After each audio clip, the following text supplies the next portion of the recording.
قرض لینے جاتا ہے اس کا سر جھکا ہوا ہوتا ہے، اور پھر اس کے بعد جو آبلیگیشنز آتی ہیں وہ آپ کو اس کا اچھی طرح علم ہے۔ میں یہاں پر بغیر کسی لگی لپٹی کے آپ کو بتانا چاہتا ہوں کہ میں بھی اور خاموشی کے ساتھ فیلڈ مارشل ہم کئی ممالک میں گئے اور ان سے کہا کہ IMF کا پروگرام ہے، یہ ہمارا ایکسٹرنل گیپ ہے، آپ اتنے بلین ڈالرز دے دیں، آپ اتنے بلین ڈالرز دے دیں۔ میں ان ممالک کا، ان دوست ممالک کا بے حد شکر گزار ہوں کہ جنہوں نے ہماری پذیرائی کی، لیکن آپ جانتے ہیں کہ جب کوئی کسی سے مانگنے جاتا ہے تو اپنی عزت نفس کے اوپر وہ اس کی قیمت اس کو چکانی پڑتی ہے، کمپرومائز کرنا پڑتا ہے، اور پھر بعد میں کوئی ایسا کہیں سے خواہش آ جائے تو اس خواہش کو وہ کتنی بھی وہ اس کو امپلیمنٹ کرنے کا کوئی جواز نہ ہو، آپ اس کا بوجھ لیتے ہیں۔ تو میں سمجھتا ہوں کہ یہ وہ حالات ہیں جن سے ہم گزرے۔ پھر ان ممالک میں جنہوں نے ہماری مدد کی، چین ان میں سر فہرست ہے کہ انہوں نے ہمارے اربوں ڈالر انہوں نے رول اوور کیے۔ میں کسی مزید تفصیل میں نہیں جانا چاہتا، لیکن حقیقت بتاتا ہوں کہ مشکل ترین گھڑیوں میں، چیلنجز میں چائنا نے ہماری مدد کی ان حوالوں سے، سعودی عرب نے ہماری دل کھول کی مدد کی، UAE نے ہماری مدد کی، قطر، یہ وہ ممالک ہیں جنہوں نے پاکستان کا پورا ساتھ دیا، اور اس طرح یہ پروگرام سٹچ ہوا، اور اس طرح ہم الحمدللہ آج آگے بڑھے۔ لیکن سٹیبل ہماری اکانومی ہو چکی، but this is not enough. جو تلخ حقائق وہ میں آپ کے سامنے پیش کرنا چاہتا ہوں۔ آج آپ کی پاورٹی جو ہے وہ بڑھ گئی، آپ کی ان امپلائمنٹ وہ بڑھ گئی، اور آپ کی ایکسپورٹس میں جتنا خاطر خواہ اضافہ ہونا چاہیے تھا وہ نہ ہوا، اور جس میں جائز آپ کے مشکلات آپ کو سامنا کرنا پڑ رہا ہے، میں اس کو بالکل تسلیم کرتا ہوں۔ آپ کو کمپیٹ کرنا پڑ رہا ہے ان ممالک کے ساتھ جن کی جو مصنوعات ہیں وہ آپ سے سستی ہیں، اس لیے کہ بجلی مہنگی ہے، اس لیے کہ آج بھی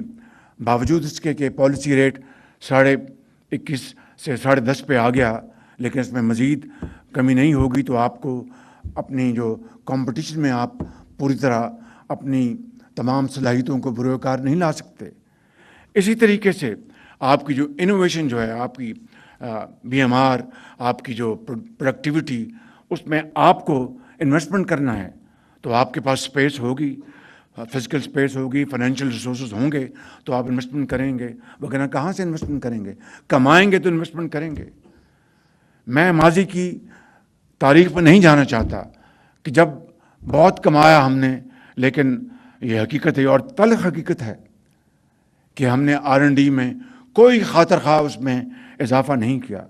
ہم نے انوویشن میں کوئی خاطر خواہ اضافہ نہیں کیا، چاہے وہ ایگریکلچر ہے، چاہے وہ انڈسٹری ہے، چاہے وہ کچھ اور ہے،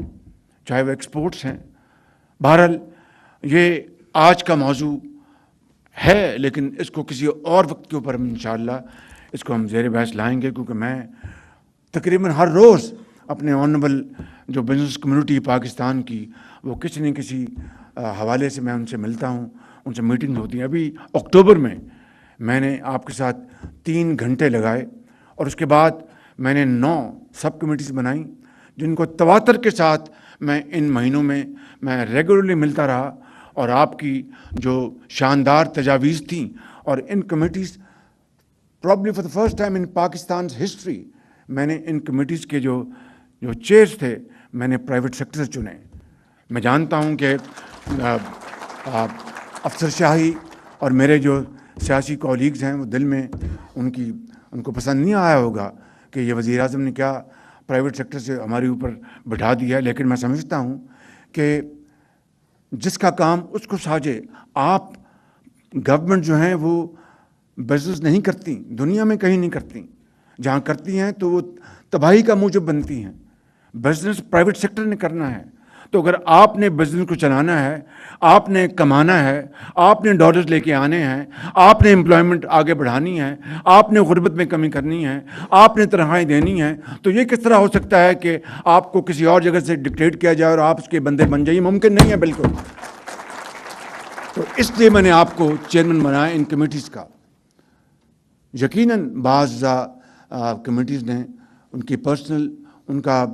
ایجنڈا بھی ہوگا، لیکن بہت کم.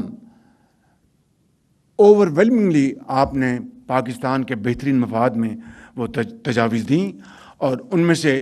بعض، رانا صاحب ذرا توجہ دیجیے گا مہربانی کر کے، ان میں سے بعض تجاویز کے اوپر الحمدللہ عمل ہو چکا، اور آپ جانتے ہیں کہ کن کن تجاویز کے اوپر فیصلے ہو چکے، نوٹیفیکیشن نکل گئے الحمدللہ. باقی جو آپ کی تجاویز ہیں they are in the melting پاٹ، انشاءاللہ اس کے